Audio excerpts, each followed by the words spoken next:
Welcome to WOW, the Woman of the Week podcast from Pharma Voice. This episode was made possible by a generous sponsorship from IQVIA. For more information, visit IQVIA.com.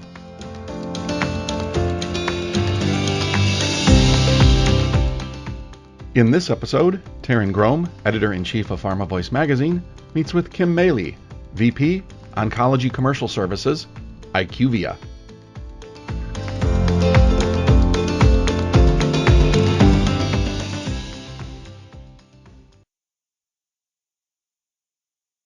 Kim, welcome to our WOW podcast program.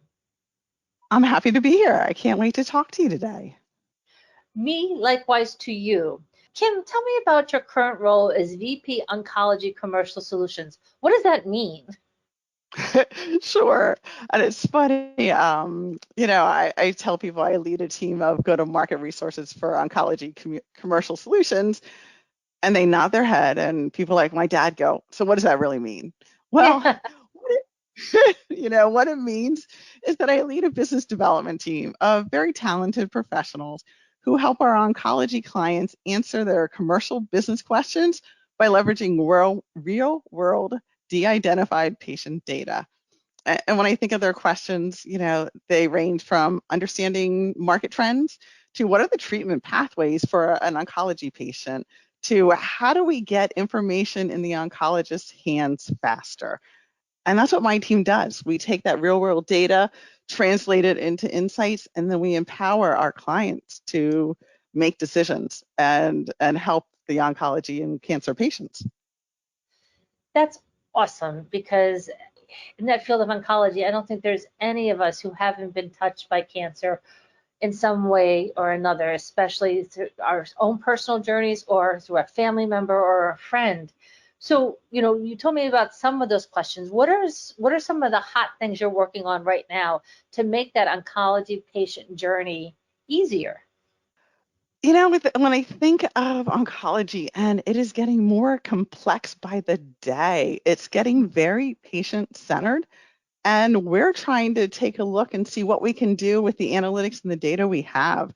And, one of the things that's hot right now and new is really using artificial intelligence, machine learning, predictive analytics to help us kind of fill in some of those blanks that may be in the data to allow us to identify patients and groups better so we can understand the treatment patterns and what's happening in the market. It's very exciting right now because we just keep advancing our analytics. That's great. And Kim, when you say more complex, is that because we're getting moving more towards personalized oncology treatments for patients based on their genetic makeups and their specific type of cancer?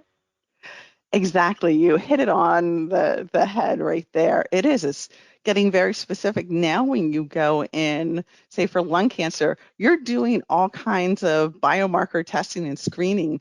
And then there are drugs now out there targeted for your specific mutation. So just think of all the information now that the doctor has and needs to make his treatment decisions. And that's what we're trying to look at and really help understand what that means and help our clients with that information.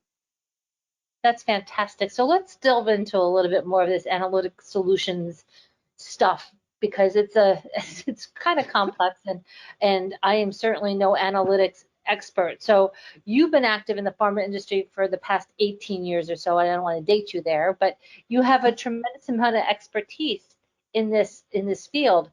So let's talk about what you're seeing in terms of AI, machine learning, and how all of that, as you alluded to before, is really helping what you all do in terms of data and analytics.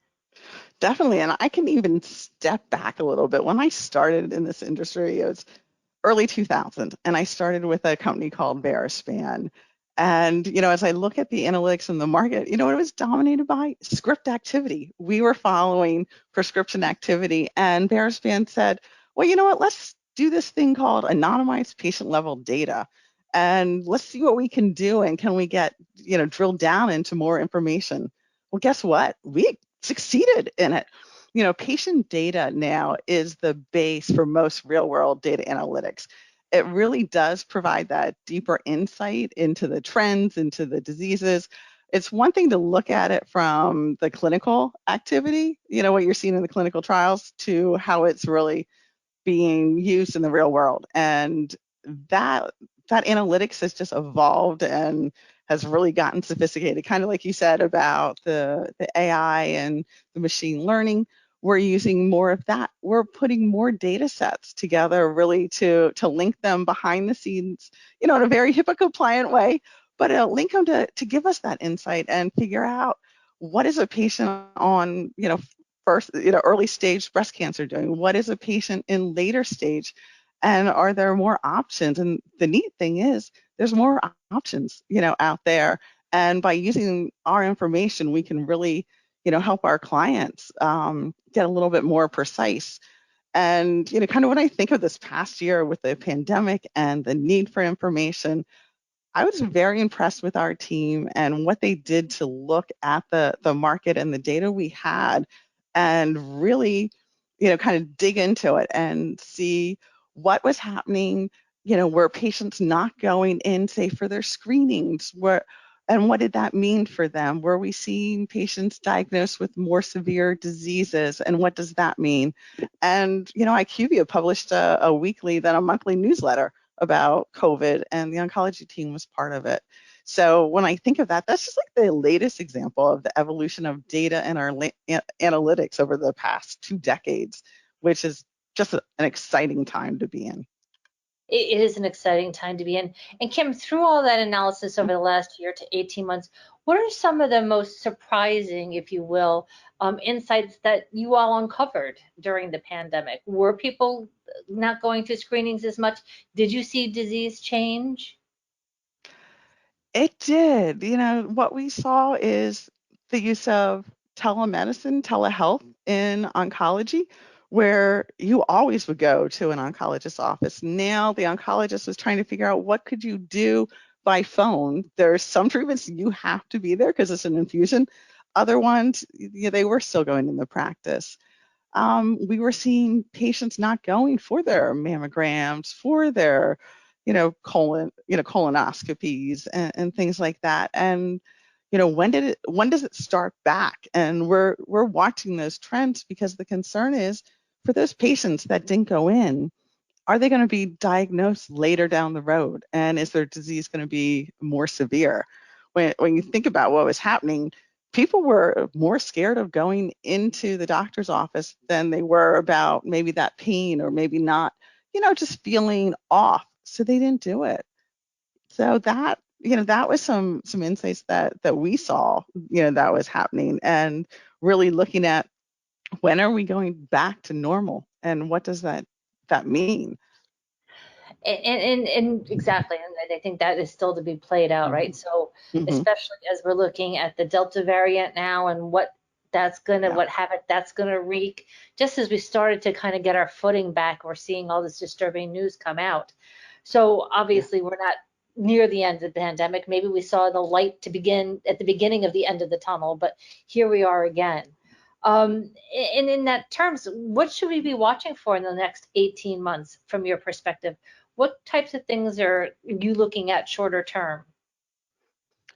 In regards to the pandemic or just Yeah, overall? overall, I think let's talk about it in terms of your specific area of expertise. And so, if you're looking at where we were in terms of the pandemic and how it influenced patients, are we going to see those same trends play out for the next 18 months, or are we going to start to see some different movement?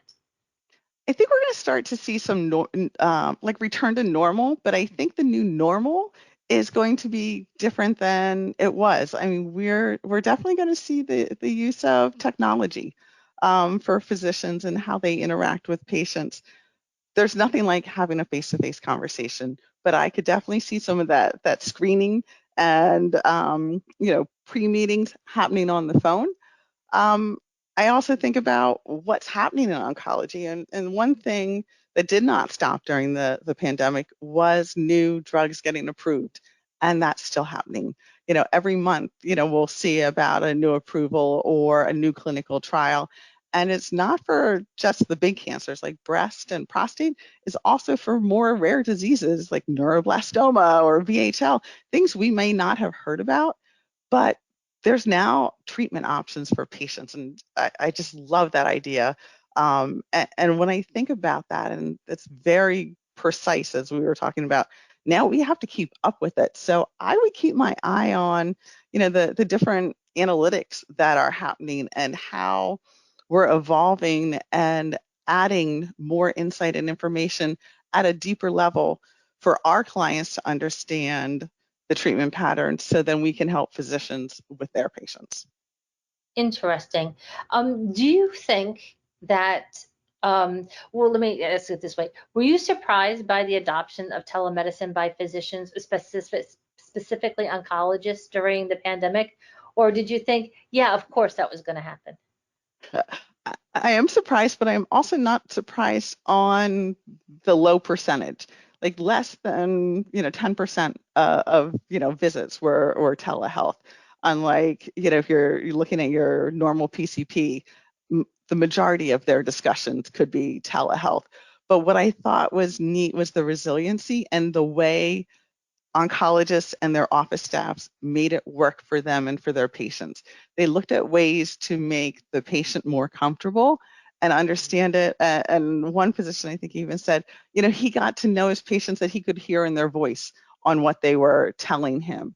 So it just really shows you the care and the concern, that physicians had for their patients and the way they adapted, at the time and adopted technology, whether it was for them or even getting information about the drugs and the diseases and the new things coming out. They stayed on top of that during the pandemic and gained that information. Wonderful. Let's shift gears just a little bit and let's talk about your experience in building high-performing, customer-focused delivery teams. Mm-hmm. What are some of your keys to success? And then as a follow-up, what are some of the qualities that you look for high-performing teams? Okay. Thinking about my keys to success, really, there is a couple areas, but I really do think they all tie together. And one is just taking the time to listen. You know what? Listen to your peers, hear what they're saying, listen to your team and what they're asking and what their experience, and listening to your clients and what they're trying to tell you.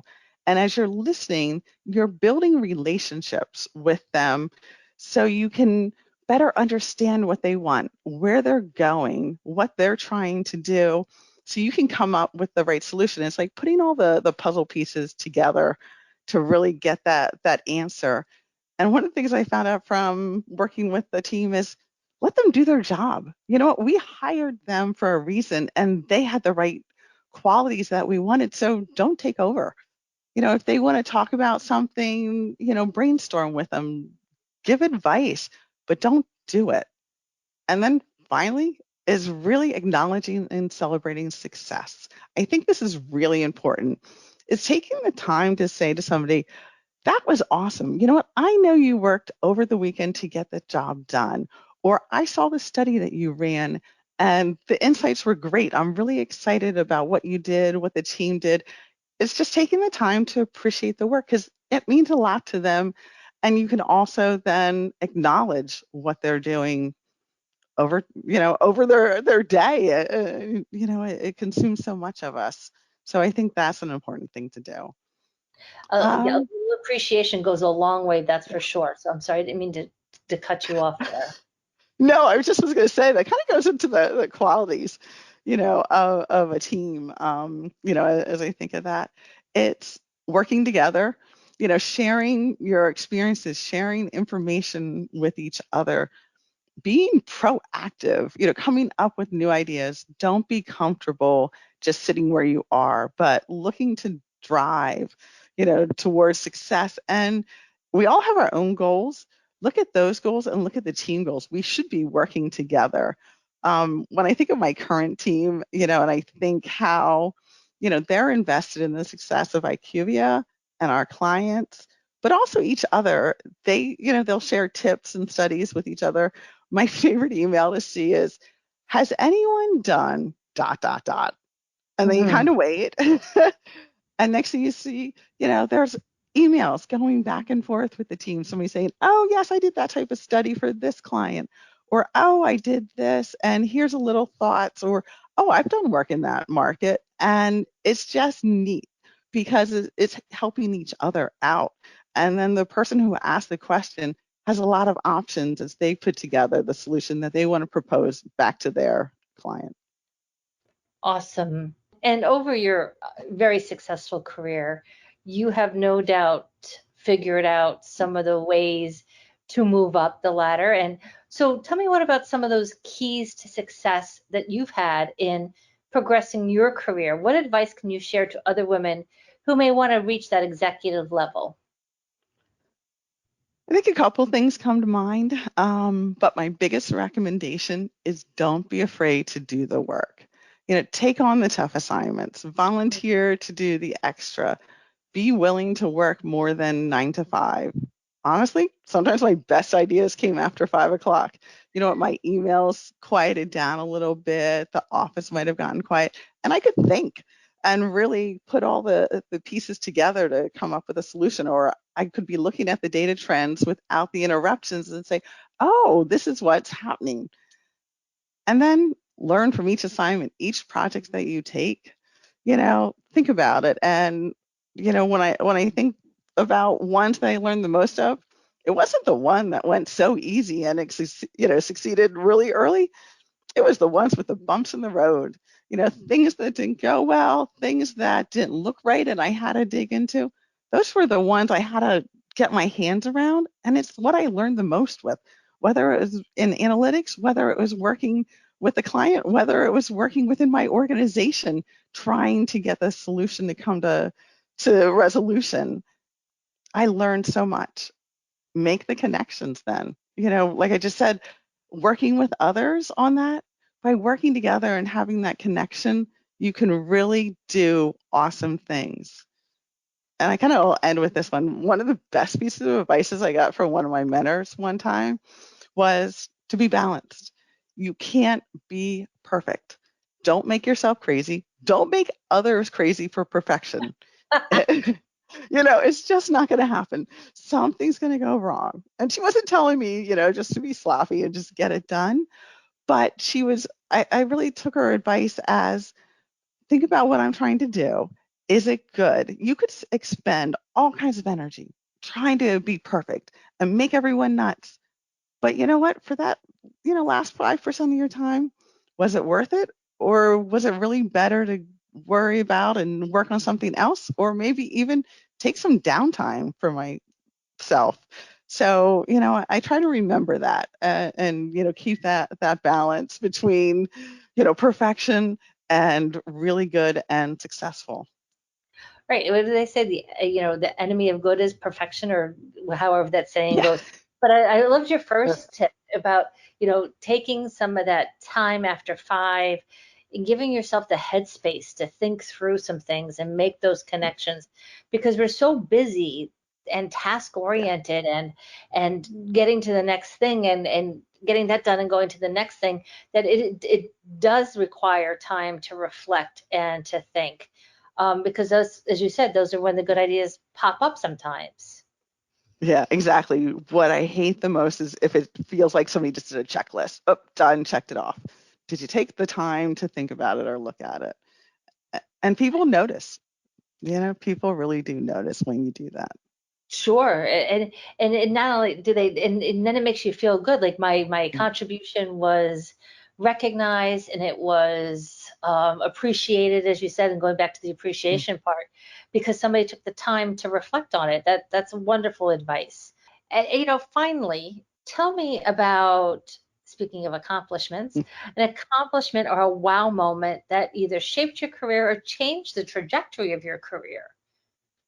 My wow And I'm moment. telling you the one. So That has to be one. I was gonna say it's kind of hard to narrow it down, and maybe I'll tell you how I think of my career, and I think that'll put it in context. I kind of think of it as a journey, like in a sense, my own personal cross-country trip. There's different stages of my career. I've come to crossroads and the on and off ramps and the slip ramps, and sometimes just turning left and turning right. And the decisions that you make along the way, and each adjustment changes your career or changes your path in little ways you're not even thinking of. For example, Before I started in pharma, I did instructional design. And my last position had ended, and I was looking for a new job. And a friend told me about a new opening. Remember that company said Verispan? Well, they were looking for a project manager. Sounded intriguing, a little more focused on my project management experience than my training, but it was different. So I decided to apply, see what would happen. I can still remember the interview. I can remember where it was. I can remember the building and who I talked to and, what they shared about the pharma industry and what I would be doing. Thought it went well, but I wasn't sure because, it was a little different than, some of the other candidates that they were talking to. Well, I got the job offer and really had to make a decision, in a sense, my crossroads per se. Do I stay on the road that I was on and stay in training, or do I take the risk and head in a new direction and try to do something different? Well, I took the risk. I changed my career trip, and you know what? I've never looked back. I love what I do. I love the industry I'm in, the team I work with, the company I work for, and the future that it brings and what it holds, because it's constantly changing and challenging, and there's so much you can do. So for me, that change, that risk, all the adjustments worked and worked well. And I'm happy on the path I'm on, and I'm not done yet. I'm sure I'm going to come up to, another on ramp or off ramp and make adjustments as I go. That's awesome. Thank you for sharing that story. And I'm so glad you decided to make that left turn because So you've made such a great impact on the industry so far. And I definitely think you're not done yet. So when we talk again in the future, I can't wait to hear what your next wow moment is. So Kim, thank you so much for sharing, what you're doing at IQVIA. Thank you so much for what you're doing on behalf of the industry, especially for oncology patients. The work you're doing is really important. And I don't know that it's always appreciated by folks who are out there because you do it behind the scenes. And yet you're having such a tremendous impact. So thank you. And thank you for being a part of our WOW podcast program. Taryn, thanks so much for having me. It was great talking with you today. Thank you for listening to this episode of WOW, the Woman of the Week podcast. And thanks to IQVIA for making this episode possible. For more information, visit IQVIA.com. And don't forget to check out our other WOW episodes at pharmavoice.com/wow. This 2021 program is copyrighted by PharmaLinks, LLC.